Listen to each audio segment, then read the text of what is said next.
Yes, welcome to another edition of Black Bear Medicine Bag Show. And tonight we have our guest with us, Nicole.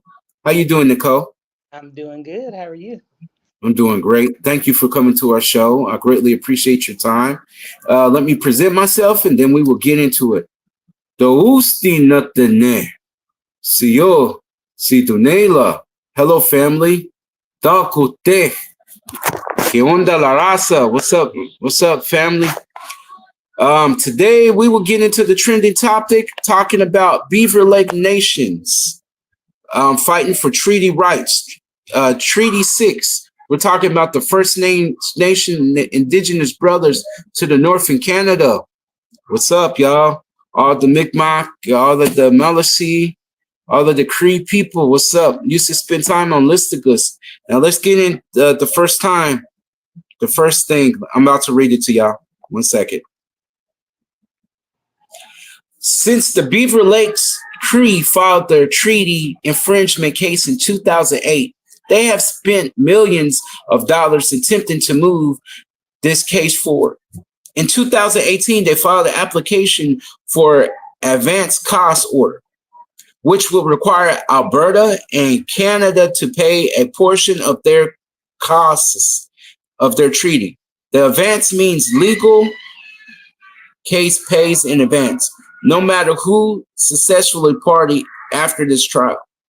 Because the parties bringing the claim cannot otherwise afford to do so. In making this application, the Beaver Lake Nation has to show the court that they merit 3 criteria. Their case is likely to be successful when the claim is taken at face value, that having the case moving forward is the public interest and is a novel case. The party is bringing the application cannot afford the legitimacy and would legality and would be required to abandon the case without the cost being ordered. During the first application in 2019, Alberta and Canada, during the hearing, did not argue. Hold on, y'all. Second.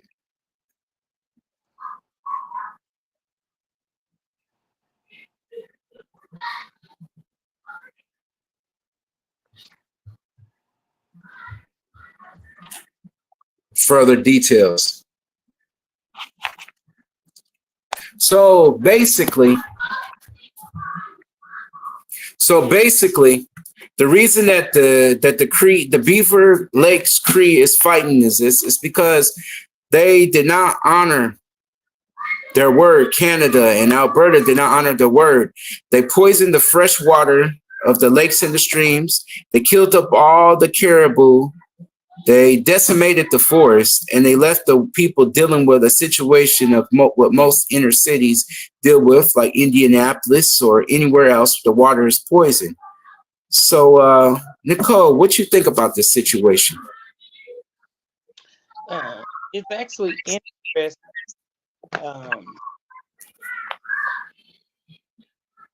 And it seems as if there was a treaty put in place, but the laws, rules from that treaty wasn't acknowledged.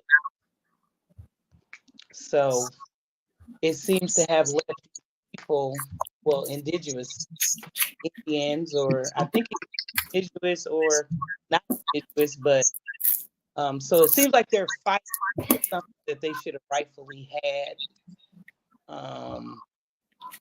That was put into law a long time ago. And so I think it's interesting because they should fight for what is theirs.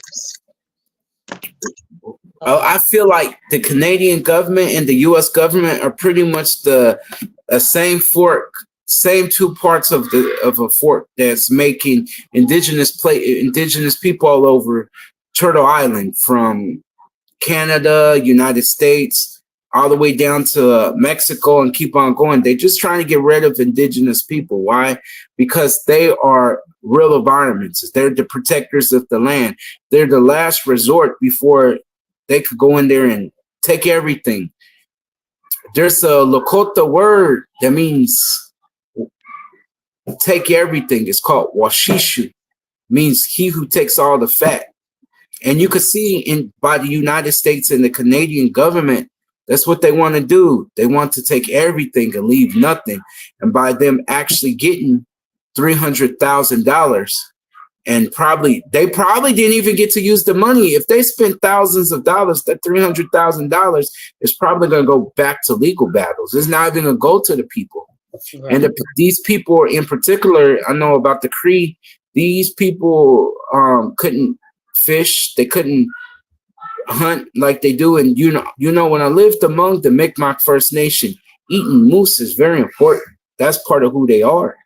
Right. And by this being decimated, this water being decimated, the people can't drink from it. And that's pretty sad because Canada is a very clean country. And I'm surprised to hear that with Treaty 6, that the water was actually poisoned. You know, this was did deliberately. It's not even because of manufactured companies. It was just because they wanted to get rid of these people, you know? Right. No different than what's going on in the United States. With that being said, we're gonna move forward.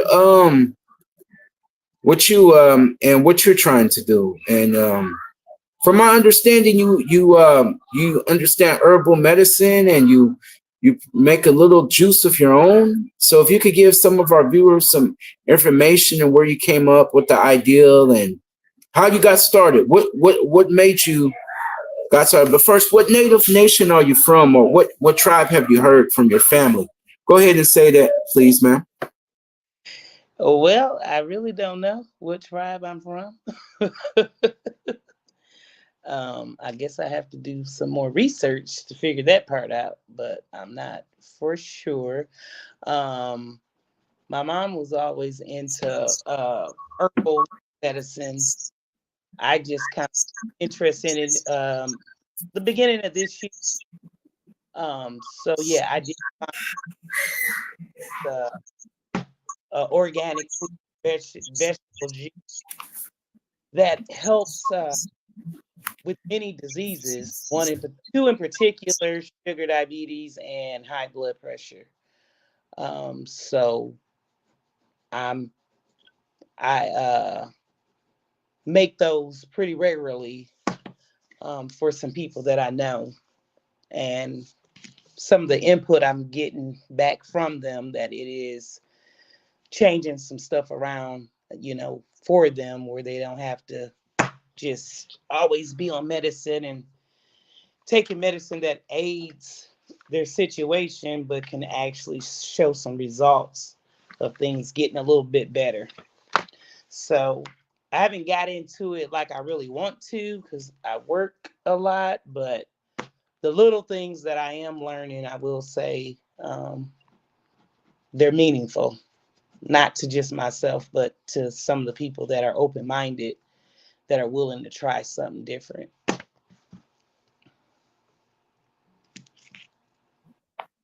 Did you know that American ginseng, it has a lot of things that help you as far as diabetes, heart disease, um, antivirals. It that's one of the best roots that's around. Did you know that they have that's available? It is good. I don't know how good it is, but I have heard it is good. Do you want to share like any of the stories that you had with individuals who tried some of these things, some of these different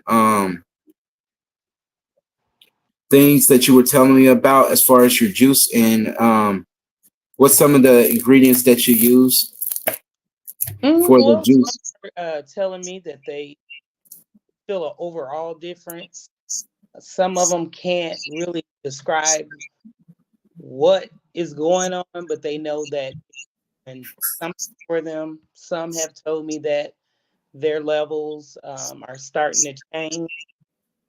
Some tell me that they have backed off of some of the medication that they've taken.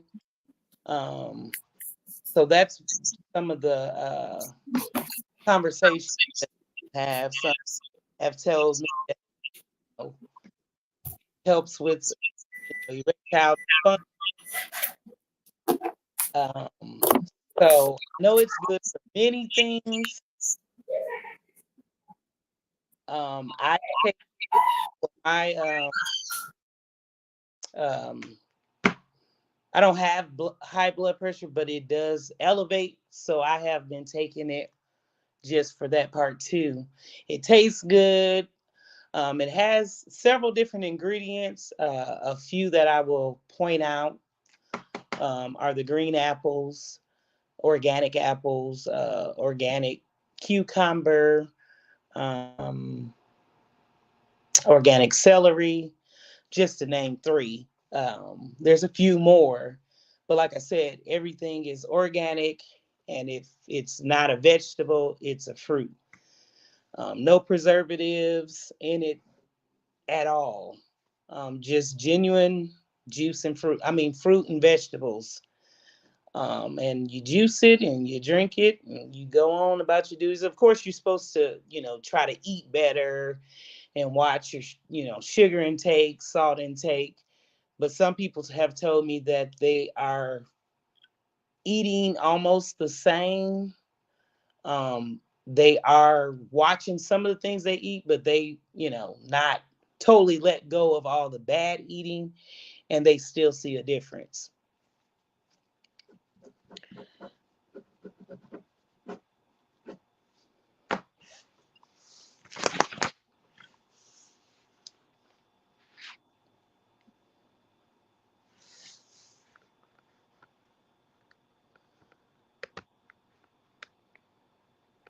Have you heard that elderberry is a very great indigenous plant that assists with fighting against colds and things like that and viruses? Are you familiar with elderberry? I am familiar with elderberry. Good for your respiratory. It's Mm-hmm. good for allergy. Mm-hmm.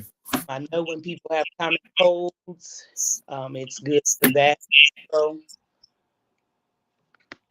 I, During the certain, I can't really say because I'm trying to monetize. So I'm going to say a certain big thing that happened throughout the whole world in 2020 that affected us very deeply. I was able to overcome that certain thing that everybody faced in 2020 because I used elderberry. Elderberry assisted me in this situation, and I think that maybe people should research and look into elderberry because it's a very good antiviral, antibacteria, basically. yeah, Another thing that a lot of native people use is dip sage and also cleans the air. Have you heard of sage? yeah, I've heard of it. I've never used it. Okay, yeah, sage, it can actually cleanse the air in the house Oh, okay, to fight out, so it's almost like an aerosol, very old aerosol before aerosol was around, basically. okay. Okay, and we're real quick. I'm gonna name some names of some certain things because I do this every time that I'm on the show. May apples was another traditional um, herbal remedy that the Cherokees used. Grapevines, pokeberry, sassafras, and cakenut. Mm-hmm.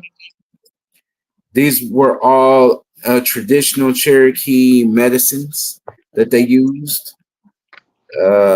For to hear different things. I'm probably gonna have to post that on the Black Bear Medicine Bag Show in particular because I don't want people or YouTube to feel like I'm trying to give medical advice. That's not Right. anything that I talk on the show. You have to refer back to your doctors, Right. listen to the nurses, and make a informed decision on what really works for you.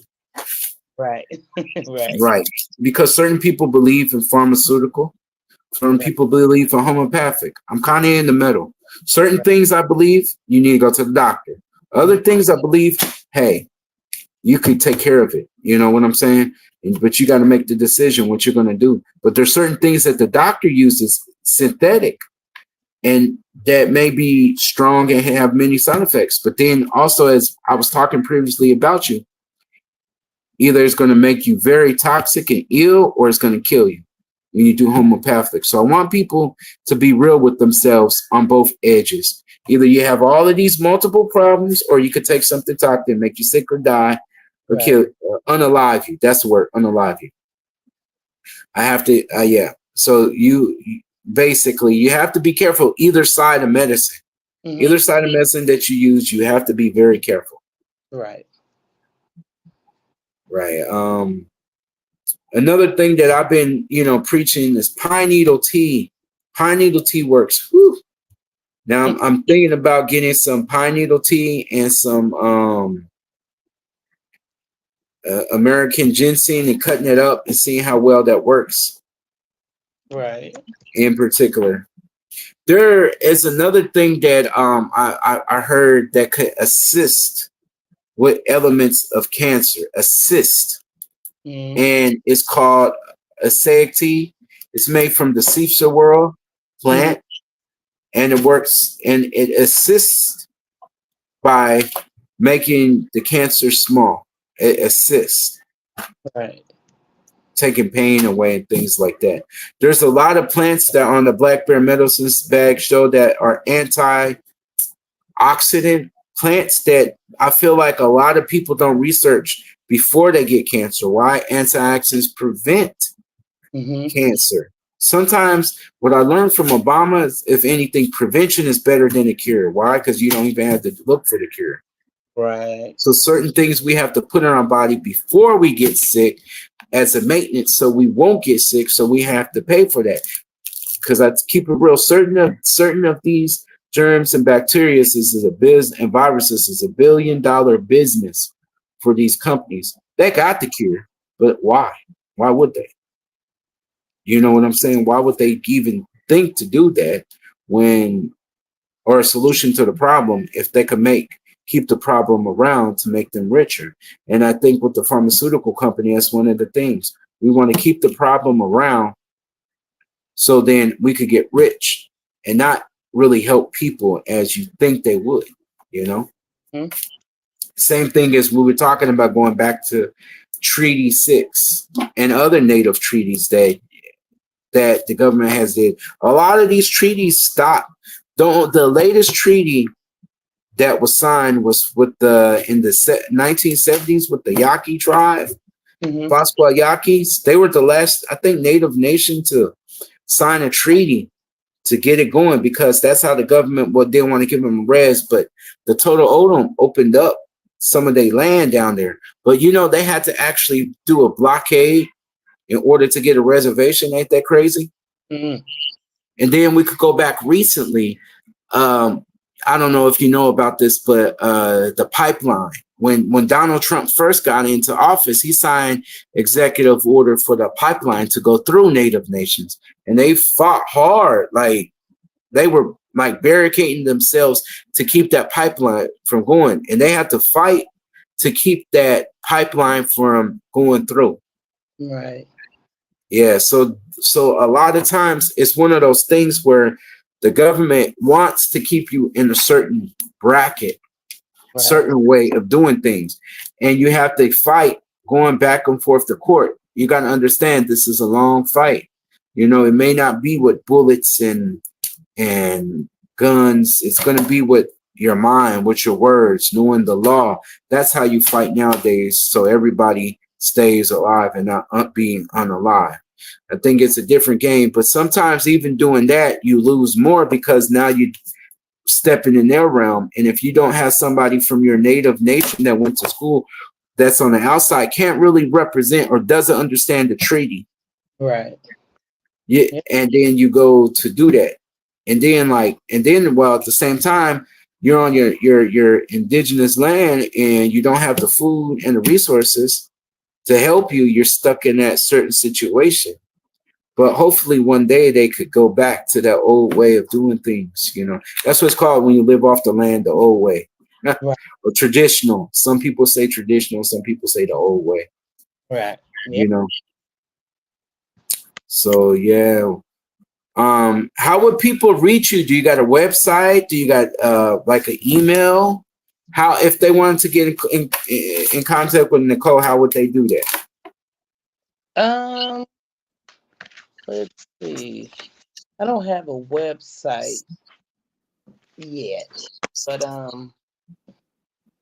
I do have a email. I'm not sure Okay, if you want, you could say it now, or I could put it. You could give it to me. I could put it in the comments. It's just open. This will be an open, so anybody could get a hold of. So if they have individuals who suffering for something, they want some assistance to relieve those elements of what they're going through. Once Right. again, this is not a cure. This is just something to assist to alleviate certain aspects of the issue. Right. Yeah. Right. I will. I may get back with you on email. I might need to create a different. You know what I mean? Hmm. Right. Right. Right.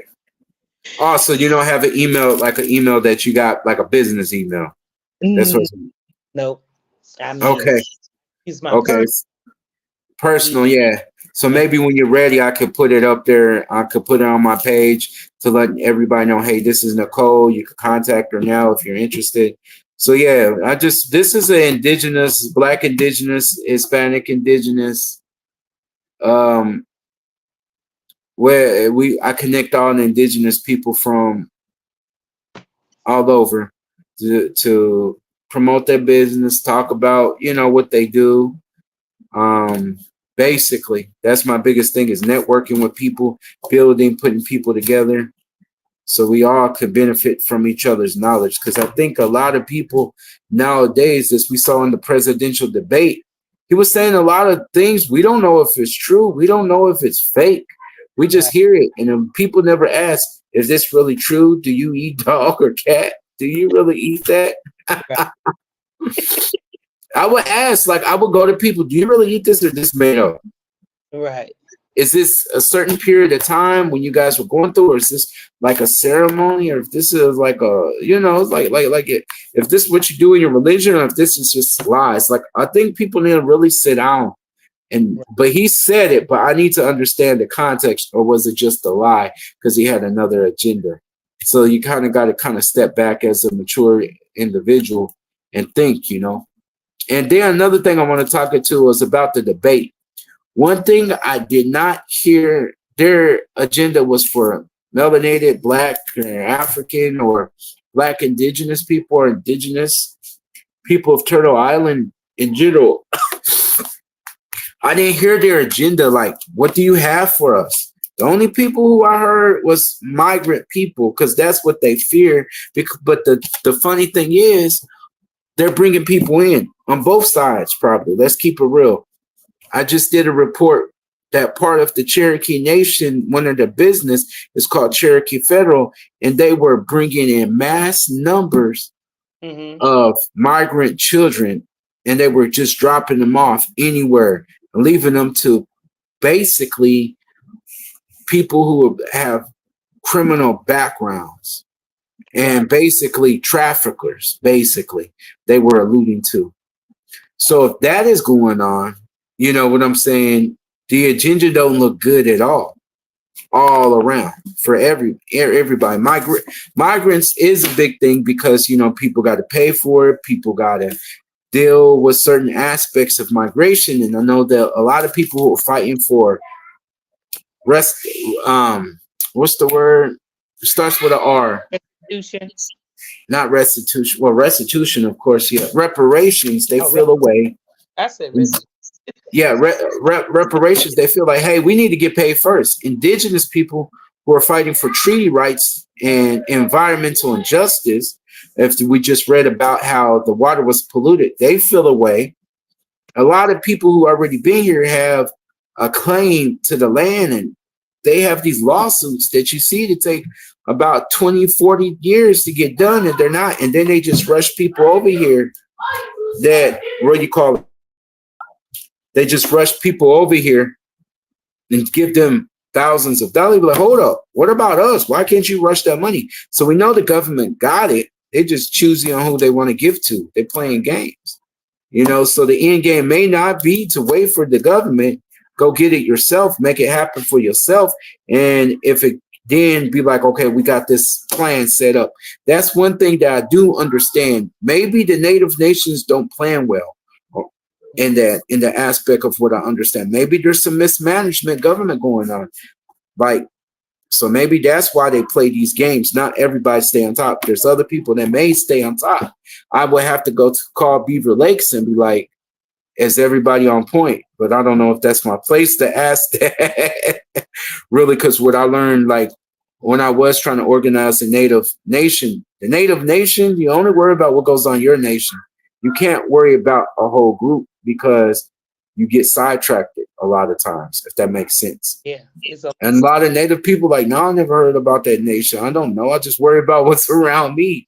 Right. I mean, and that's if you, and on a bigger level, if you ever watched the movie Wakanda, I haven't. You never watched it. One of the biggest problems was Wakanda only worried about Wakanda's problems. Right. And in a way that's good, but a way that's bad. The way that is bad, one second, I got to do something. I'm still talking. The way it's bad is you're wrapped up in your world so much, you miss out on everybody else's. But then again, in particular, when you do, you become stronger within, but you lose on the out. You know what I'm saying? On the outside. So you kind of got to be balanced. Right. Invest more within, but still keep in contact of what's going around on the out world too. But I think US needs to shut down. Like why China, I feel like Japan are such great nations is they started to rebuild within. And then they went out. Our country is always trying to build the police of the world to have fluence over there instead of building up over here and make sure that America's good and then doing that. But to me, I also realized that United States has never given up on slavery. And that's why we still have the penal system that's still around, these strict rules and stuff like that in order to continue the ideal of enslavement of individuals so people could still make money. Because slavery, big business. Every aspect of the United States is based off of slavery, even to this day. One way or another, is somebody is making some money off slavery, modern day slavery. And it goes all the way up to the United States government. Every level, local, state, federal, they're making money. That's big money. That's why slavery never ended unless you committed a crime. And that's why the penal system's good. They'll think of a way. And even though slavery ended, a lot of black people still went to prison because they didn't have a job in Mississippi. So a lot of our ancestors who didn't go to prison they were sharecroppers. They had to get a job or they was going to go to prison. Are you aware of that, Miss? Nope. Huh? No, you didn't know that? Nope. Yeah. That the penal system existed right after slavery. So it's like you didn't got free and boom, right back again. And that trickles down to now into our communities, just like in the Native nations. Prison is another way that they get rid of. And when I was in Canada, same way. A lot of men are gone. They're going off to prison. Yeah, a lot of, because they're trying to live that life that they see on TV. They just get sent down the wrong path. Then the schools on the res set you up for prison. You know what I'm saying? The schools in the hood, same thing. Anything run by the government, US or Canadian, is a way to set you up for prison. They know what they're doing. So it's either prison, military, or college. That's your three goals. Either you're going to be a prisoner, you're college bound, or military bound. But now when you get money, you learn something different. You learn to lead. You learn to be. You're gonna have a business. Your family got a business. That's why it's so important for people of color, black and native people, to set up business. I don't care if you set up a business just cleaning. You got some power. Then take some of that money and get some land. If you're native, get some of that traditional land and land back.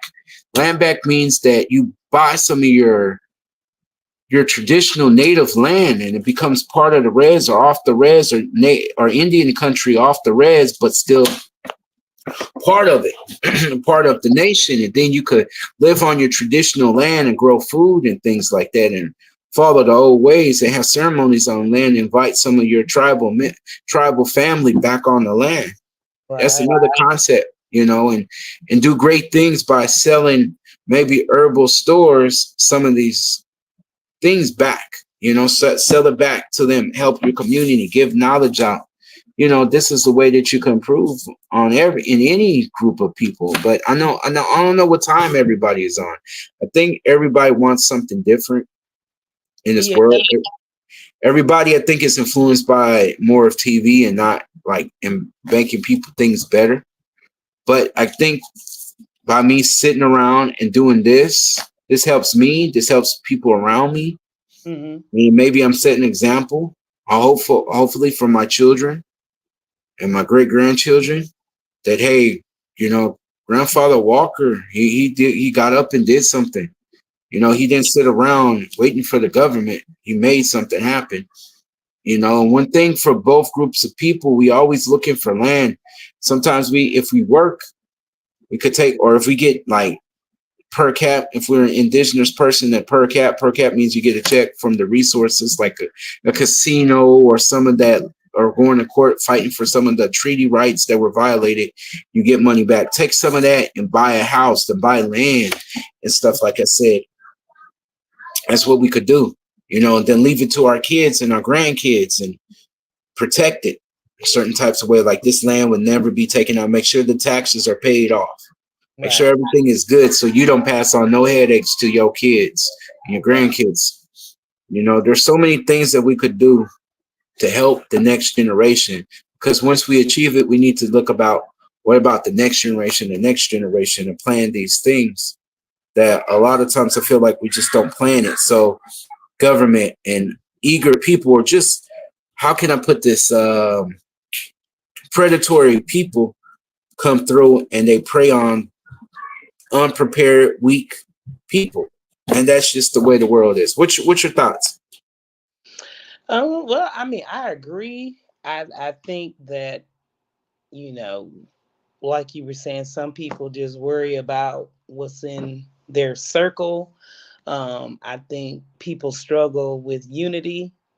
If people could get a hands on being united, not being jealous of one another, helping their brother, helping their sister, like more of what you said could happen fast because, we'd be all on the same page. And I know there's some people that will do that. There's a lot of people that wouldn't do that because if you don't understand unity, um, it's hard to do some things with people who have a different sometimes view than what you have. And unity seems to be a big issue with a lot of people nowadays because most people are about themselves. You will find some people that care about other people, want other people to do well, whether they're family, people they know, whatever. But if more people were in unity, um, things there'd be more positive results, and it make it easier to work with one another when you have unity.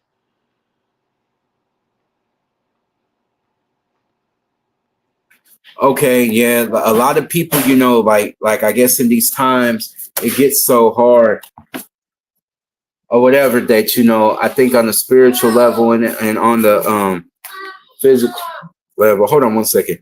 Yeah.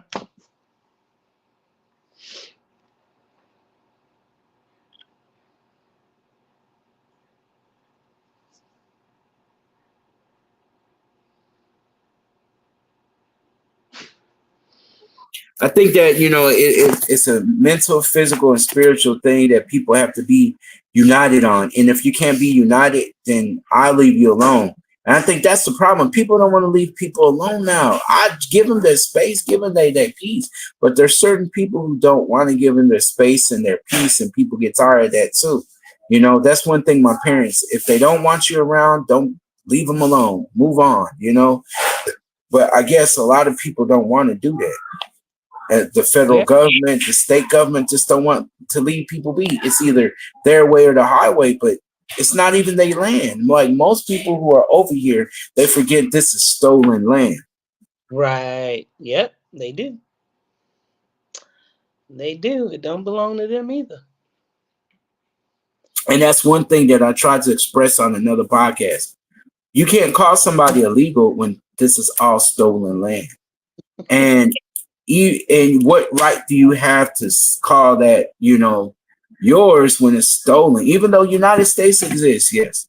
They signed these treaties, yes, they did. But when it all boils down to it, it's not really your land. It's just a corporation. United States is incorporated. It's not really, it's just an ideal, if that Right. makes sense. And that's the crazy thing about it. The real people are 6 feet under who are unalived by the government. And, the history wasn't told correctly. I'm just now listening to a podcast, The Real, that broke it down. There were waves of micro, like Polynesian, Micronesian indigenous blacks of Turtle Island that came over there on the California's coast. They didn't say that, right? They just said most indigenous people, how they broke it down, came from Mongolia and Siberia, came over. They didn't talk about the waves that came over from Africa. They didn't talk about the waves that came over from Polynesia, because then that would change up their narrative. Then they would have to acknowledge that. But now the cat's out the bag, and people say, how is this possible? If people don't know the full story of Christopher Columbus. Christopher Columbus was taught how to get here by Muslim Moors. And we know Muslim Moors did exist because some of his sailors were Muslim Moors. And the Moors were from Northern Africa, and they took over, it was a caliphate, they took over Northern Africa, and then they took over Spain and France and all of that. And then the Christians beat them back. But the knowledge of what the Arabs taught was so influential that they used that to make them advance. And see, that's what people don't understand. Every great empire learns from the last empire, basically. And from my understanding, there were indigenous people going back and forth from Africa and America before they, per se, was the Europeans. Europeans learned everything from the Africans. You got to understand that they taught them a lot. And then when they used their knowledge, like the indigenous people and the blacks, they mixed together and they kept it moving. There wasn't no big war like that. They kept it moving. One thing that indigenous people around the world is they understand one beat, one sun, one heart, one way, no matter where they are. That's one thing. I'm not saying Tony Duncan, who is Inde, Apache, and from his father's side and from his mother's side, he is Hickory Carry Hidatsa native. And he said that I was dancing the same way to the same drum, to the same sun. He brought that out. He said, even though I'm in Africa, they're indigenous people of the earth. Even though I'm in wherever I am, indigenous people understand that. I'm like, whoa, that's deep. There's even been concepts of Africa that goes as far as the Dogon people. Some of their tribal dances and their concepts come all the way to the Southwest. I think that it's hard for people who've been put in residential schools and public schools to deal with that trauma. Do you know what residential schools are, or Indian boarding schools? Like New Carlisle in Pennsylvania. Have you ever heard of that before? Mm-mm. Okay, the concept came by the United States government after they conquered a lot of tribes in the United States towards like the 1890s. There was a new thing for the United States policy that said, kill the Indian, save the man. So they were round up. Even some black folks went to these boarding schools too, but they don't talk about that. But yeah, they would say, kill the Indian, save the man. That means any indigenous culture, your language was taken from you. That's why all native people speak English now. It's because that was taken away from their grandparents and great grandparents.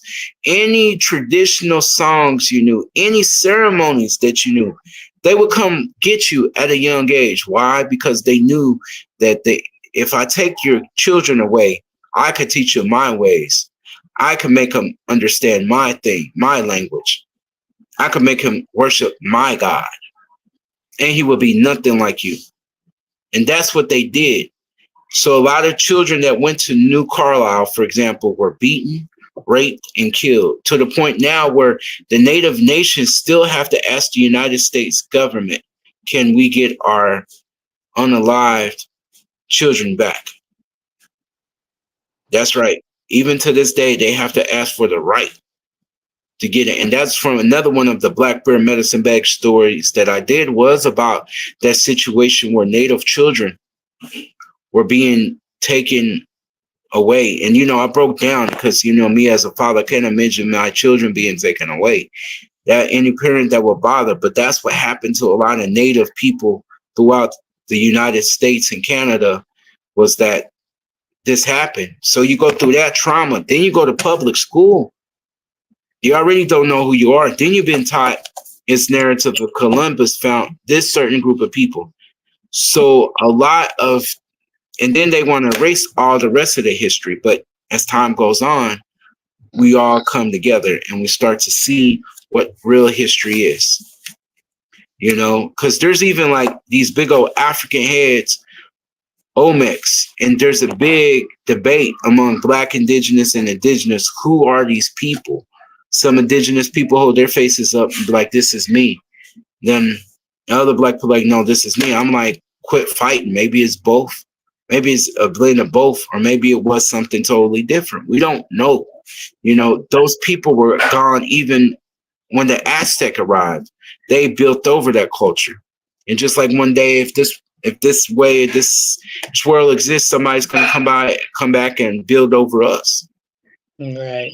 Life keeps on going. Time keeps on going. Just because you drop dead or pass away don't mean the world's going to stop. The world's going to keep on doing what it's always meant to do, which is survive and thrive. Right. Right. So with that all being said in a nutshell, I think it's time for everybody to kind of just get it together one way or another. Yeah, have to.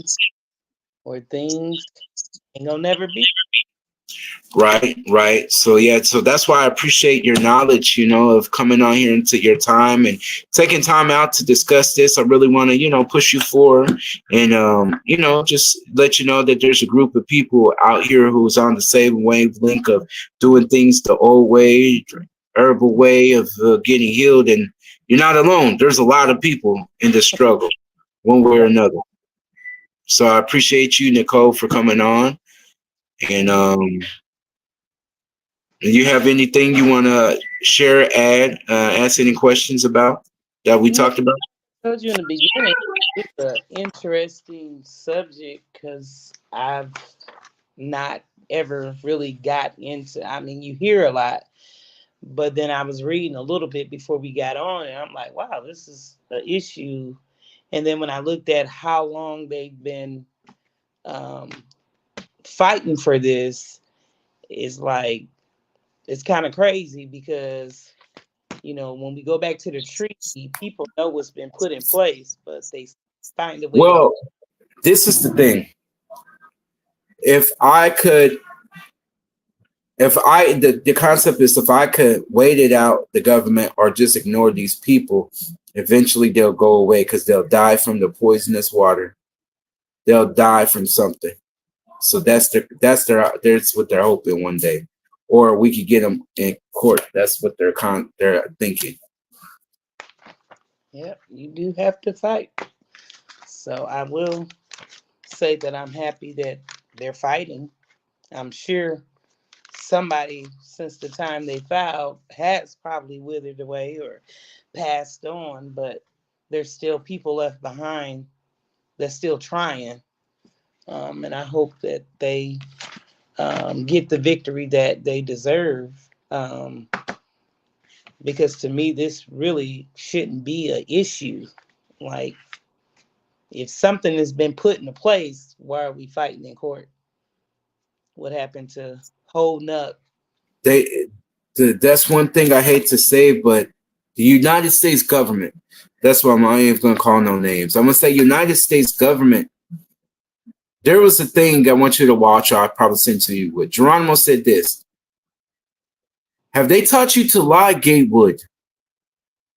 Have they taught you to lie, Gatewood? Who were they talking about? United States government telling Geronimo the truth about what's going to happen to him. He made Gatewood was the general who traced 35 Apache men and women from Arizona all the way down to the Sierra Madres in Sonora, Mexico, trying to capture him, basically. And it took him and 2 Apache scouts to catch him. And he asked them to speak to me straight and tell me exactly what they said to him. So that's one thing that the United States government is doing, is lying. They always lie. They never keep their word. They never will keep their word, you know. But one thing a native person recently taught me in Indiana is news travels fast on the Moccasin Highway. So as soon as they lie, it gets back to native people very fast. As soon as they don't keep it, you know, Right. it goes fast. So native people ain't silly to the games. They know it. It's almost like we know this. We know how you work. We had 200 years. But what I don't like, and I feel all people of color should do, is don't believe what they say. Show me what you say. Don't trust them. Don't trust nothing they say, because they speak with a forked tongue. Yep. Right. Yep. So I will definitely follow this story. Okay, so I'm gonna just keep you in contact, and I'm gonna send you my link to the Black Bear Medicine Bag Show. You're always welcome whenever you want to come back on. If you have a special, when you get things like moving forward, and you get a business email, and you want to open it up to people, I'll go ahead and advertise you. You could take a picture, or I could show you how to make a video, and Okay. then you could just put it on. I could advertise you on my page. Okay. All right. Well, I'm Work. gonna tell everybody good night, and I'll talk to you guys later. All right. Have a great evening. You too. Goodbye.